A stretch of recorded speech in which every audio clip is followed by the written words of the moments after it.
How are you? You gotta do everything. You gotta start the video too.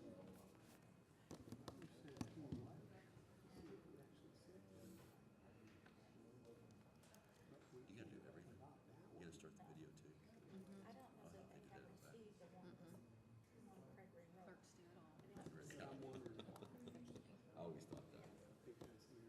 Dina does. Good afternoon. It is 2 o'clock, and I would like to call to order the July 16th meeting of the Oklahoma City Water Utilities Trust. Next item on the agenda is the approval of the minutes of the June 18th meeting. They're in your packet. Are there any questions or comments regarding the June 18th meeting? Seeing none, is there a motion for approval?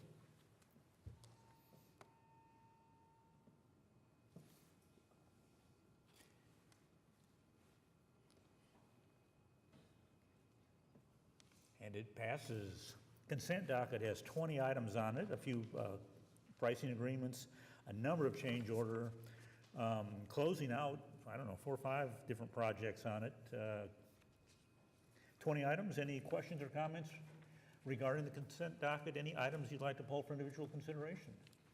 Seeing none, is there a motion to approve the consent docket?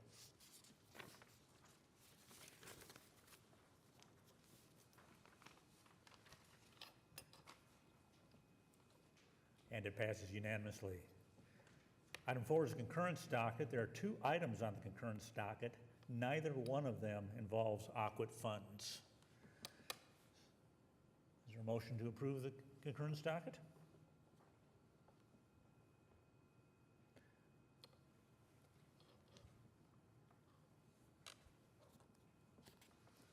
And it passes. There's one emergency construction contract today. And this has to do with cutting in a new butterfly valve, I guess, over by Meridian for $675,000. And you want to tell us about that a little bit? Yes, sir. We had a valve on a 20-inch main that was broken in the closed position. So it was very important that we go ahead and get that valve replaced. And because of the proximity of that valve, to shut that out as we normally would, going to the next valves on either side, would have shut out quite a large area. And so we brought in a firm that can actually insert temporary valves on either side of that valve where we can pull it out and replace it. So that's what we did in this case. All right. Any questions for Mr. Browning? Motion for approval?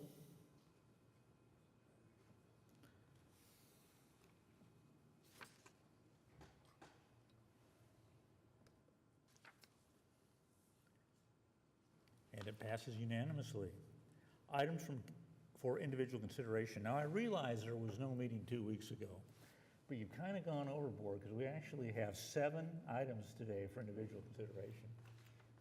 So with that, we'll start with item A, which is an engineering report regarding Tinker Lift Station eliminations. Mr. Chairman, we have Rachel Pierce here who's going to give us a brief presentation on this item. It was part of the original contract. Tinker has a very limited amount of gravity sewer within the base, but they have over 50 lift stations. And so they wanted us to replace those lift stations with gravity sewer. And so this is the report and the beginning of that project. So Rachel's going to give us some information about that. So good afternoon. This report is just for one of the areas. It's lift station area F. Like Mr. Browning said, there are 57 total lift stations. We did an elimination study previously and came that we can eliminate 46 total lift stations, and this is the first project to do so. So this area that we're going to focus on for the first project going out the door is over by Tinker Air Force Base at Douglas and 59th. It comprises about 62 acres is what we're analyzing. It has 4 existing lift stations and about 4,000 linear feet of gravity main. We looked at 2 different alternatives. The first alternative was A, looked at eliminating 3 of the lift stations and then rehabbing one of the existing lift stations. It includes about 4,000 linear feet of new pipe. It'll expand the service area to 30 acres. We're looking at 2 phases of construction. In doing this one, it keeps, like I said, we're rehabilitating the first lift station. The second alternative, we're eliminating all 4 lift stations. We're constructing a new lift station in the topographical lower elevation, so that way we can expand the service area to 46 acres. This will allow Tinker to develop more of that land without installing more lift stations. It does have a little more linear footage of pipe, 4,400 feet. And again, it's in 2 phases of construction, one of them for the lift station and then the other phases for all the gravity mains. Both costs were very similar. So we're looking at doing alternative B. This alternative B, again, expands the serviceable area so we can eliminate any future lift stations and allow them to develop more. It also reduces the depth of the mains. In alternative A, it was over 20 feet of pipe, or the depth of the pipe is over 20 feet deep to be able to get all of that area. Whereas in alternative B, it's a lot shallower pipe. Most of it is 10 feet deep or less. It also enhances operational safety and lowers O&M cost. Any questions? No, I don't. Just for the record, this is not rate-based funds that pay for this. This comes out of funds from the contract That is correct. with Tinker. That is correct. Fully funded by the federal government. Right.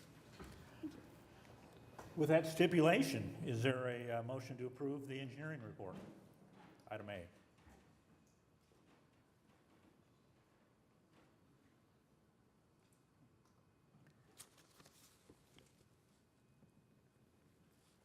Please vote.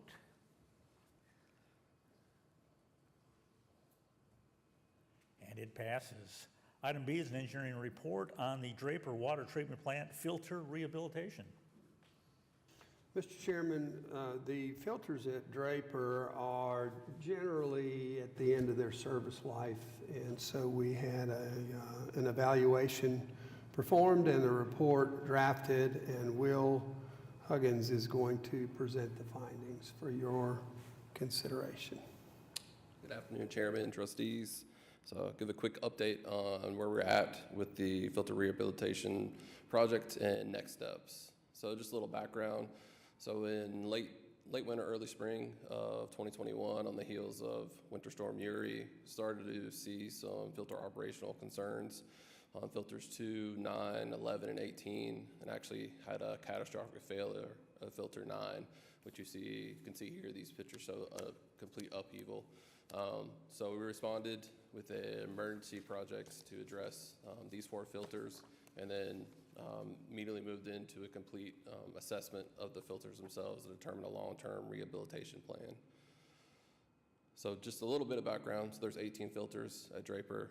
They're dual media, just meaning they have sand and anthracite in terms of how they filter the water. Like I've said, the ones highlighted in green have been addressed recently, either in terms of a complete replacement, or in filter 2, we actually just replaced some media caps. So we did an assessment on the remaining filters to determine a prioritization of how we would attack the rehabilitation.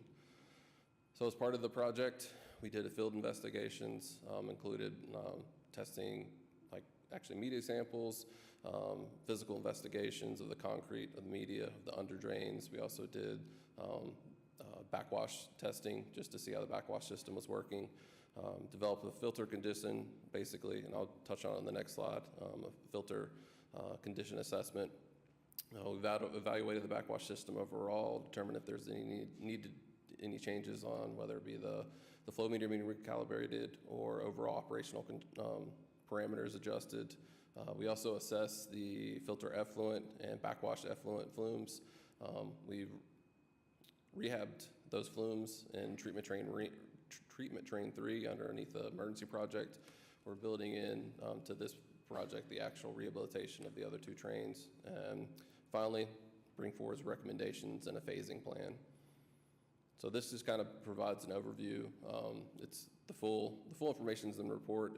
It basically gives us an assessment matrix and takes a holistic view of the filters, looking at things from media levelness, the condition of the under drains, the condition of the air scour piping, the condition of the concrete, and gives us basically an index score so we can figure out which filters need to be addressed first.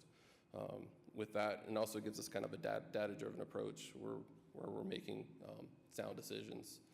So with that, the recommended phasing plan includes a variety of improvements, some being some improvements to the backwash system, the mentioned effluent flume rehab, and the backwash waste flume rehab. Filter underdrain replacements, as the director mentioned, a lot of our underdrains are reaching the end of their service life, and then also replacing the backwash troughs within the filter. Those two are reaching the end of their service life, and then doing some improvements to filter instrumentation. Some of the filter instrumentation isn't working properly or has failed, so we'll be replacing that instrumentation. And just due to the amount of work that's required, we're going to break this into 3 phases. The first phase, it'll be around $14 million. We'll be able to address 4 filters along with the effluent flume rehabs for both trains 1 and 2, and then also address all the filter instrumentation. Future phases will be brought into the CIP as funding allows. They're currently categorized as priority 1 projects. Phase 2 would be around $11.5 million.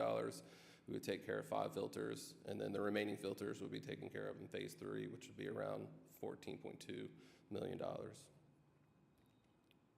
So the purpose of today is just to update you and then to make our recommendation on next steps, which would be executing phase 1 recommendations. We would look to bring an engineering report or an engineering amendment in August, and then spend the next 12 months designing phase 1 and bid that in August 2025 with construction completing in February 26. That, take any questions? Okay, so you've got 3 phases. Yes, sir. One's, whatever you said, under program or something like that, and then the other 2 are priority 1s. Program, I guess, is what the first one is. And so the 14 million, 11 million, and 14 million for a total price of 40 million. This one you're looking at having it out to bid in or completed in 25? We would bid it in August, September 25. Okay, and so then how would you see the time frame of the second or the third one? Right now, we have the second one slated to, we'd put it out in FY '28. If we receive funding, we'd probably expedite it and have it occur sooner. We could have it right on the heels of finishing phase 1. And similar with phase 3, we currently show it as about 2 years after phase 2. And if we receive funding, we could potentially look at doing both phase 2 and 3 together. So there is some flexibility to move it a couple of years, one or the other is. Yes, sir. And obviously, if we saw obviously operational issues, we may look at having to restructure the CIP to bring this project forward. Yeah, I mean, if one of them fails, you'd move, that filter in. Yeah, that makes perfect sense. All right, any questions for Will? Seeing none, is there a motion to approve the engineering report, item 6B?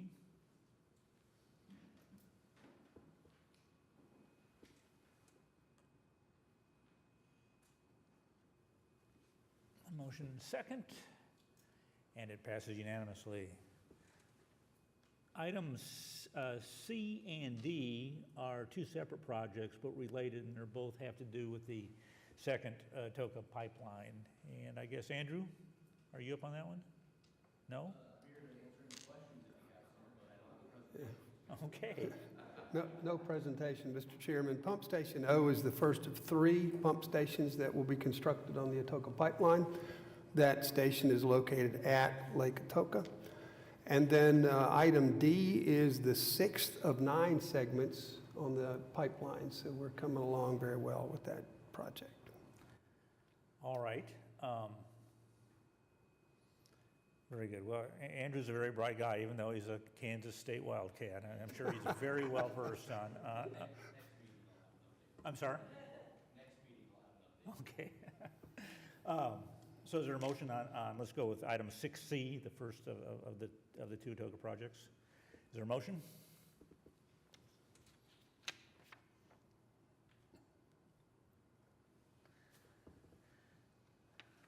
All right, and it passes. And so is there a motion, or any questions first, or a motion for item 6D, the second of the Atoka pipeline projects?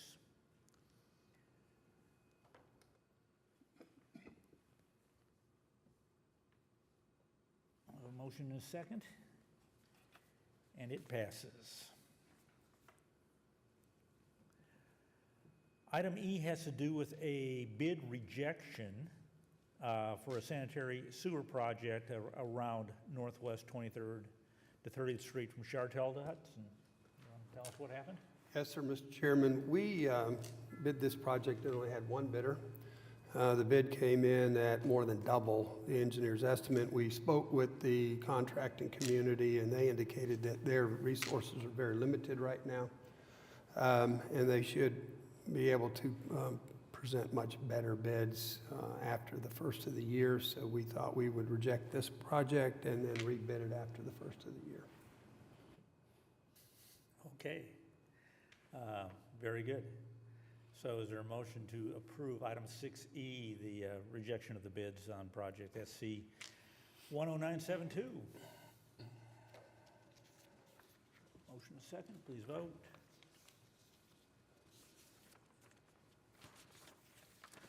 And it passes unanimously. Item F is a resolution approving and authorizing acceptance of one or more drinking water state revolving fund loans from the Oklahoma Water Resources Board. Is there Mr. Chairman, the Oklahoma Water Resources Board administers the federal drinking water revolving fund program for Oklahoma. On April 23rd, the Water Trust approved a resolution agreeing to file a loan application with the OWRB for financial assistance through the loan program. On May 21st, the OWRB board approved the trust loan application for $75,261,000. The advantage of this loan is there's some federal subsidy there, so it's actually only about 70% of what our AAA rating market rate would be, so it's an advantage for our ratepayers. Projects generally listed this year under that loan agreement would be electrical improvements at Draper and several of the booster stations, Clearwell upgrades at Draper, Hefner clarifier and Clearwell improvements, water storage tank replacement at Colgate and Macomb pumping stations, and water line replacement along Penn from 10th to Main Street. In addition, we just got word that there will be $1 million in loan forgiveness attached to this loan, so we can afford that. The interest rate on this loan is 3.45%, and the bonds that we just sold recently with our AAA rating was 4.33%.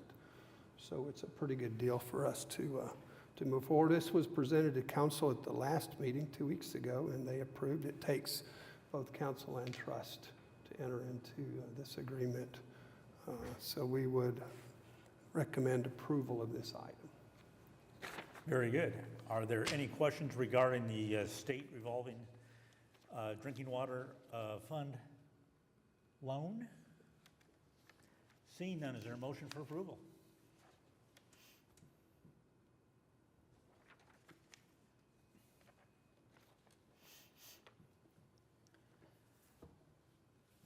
And it's approved unanimously.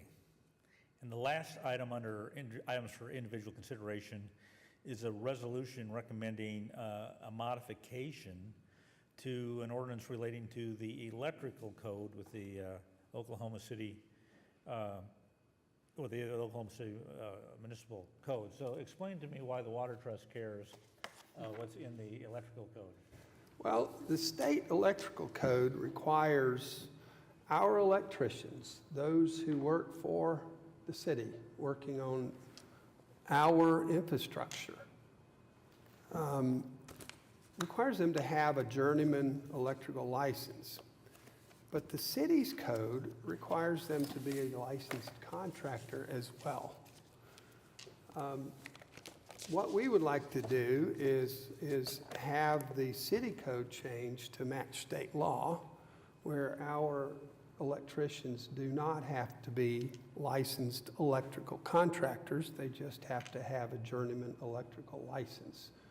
So we're presenting this to you all today for consideration, and if approved, we will present to City Council at the next meeting accordingly. And so changing these requirements to align with the state requirements, the goal will be that we will have more applicants in the pool for hiring electricians in the future. Hopefully, and that all of our electricians will not have to go and get their Right. contractor's license. Right, so, more, Exactly. all right. Any questions for Mr. Browning on item G? Seeing none, is there a motion to approve? Item G.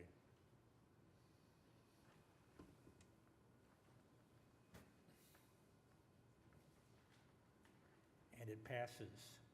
Items from trustees this afternoon? Nothing? General manager report? Thank you, Mr. Chairman. I have a couple of things. First of all, we're pumping, with this hot weather, we're pumping between 140 to 150 million gallons a day, but even at that, the lake levels are in pretty good shape. Hefner is about 1.5 feet below full pool. Draper is almost 3 feet. Canton is 0.5 foot above full pool. Atoka is 0.5 foot below full pool, and McGee Creek is 0.5 foot above full pool. So we're in good shape with our water supply this year. We do have a promotion that I would like to announce. Josh Morgan was promoted to Assistant Director. And Josh, would you please come up and tell us a little bit about yourself? Good afternoon, Chairman, trustees. Josh Morgan, Assistant Utilities Director now. Just so real quick background, I've been with the city for almost 20 years. The first 10 years of that was in operations, came in through line maintenance, water quality, SCADA support, seeing that side of the business. The last 10 years, I led the Utilities Department's technology division. So really got to touch a little bit of everything we do, as well as managing some projects that span beyond the department, like some multi-departmental projects. So that was really cool as well. And kind of what I've learned over the last 10 years specifically is really, we've got great people who really want to do good things. And I have to tell you what really drives me is when you're able to come alongside someone and help them achieve something that they didn't think was possible, that's a great feeling for you and for them. So that's really what I've seen is that when you're able to help them achieve that, now they're bought in, right? They're dedicated. They're willing to continue to commit that hard effort, which just ends up in better customer service. So really what I'm excited to do here is really to bring my operational background along with that organizational change mindset, couple that with the support that we have from the trust, and just continue to do great things into the future. Well, congratulations on your Thank you. Appointment, your promotion. Yeah, thank you. I look forward to working with you. Yes, sir. Thank you, Josh. Thank you. And the last item is certainly not the least item, but Mr. Couch will be celebrating his birthday on Sunday, I believe. So happy birthday, Mr. Well, thank you. Couch. Thank you. What's that? 29. I'm not sure which anniversary of his 29th birthday this is, but we'll... Yeah, it would be the 39th anniversary. With that, I am through, Mr. Chairman. I'm not aware of any citizens that have signed up to speak, so with that, we are adjourned.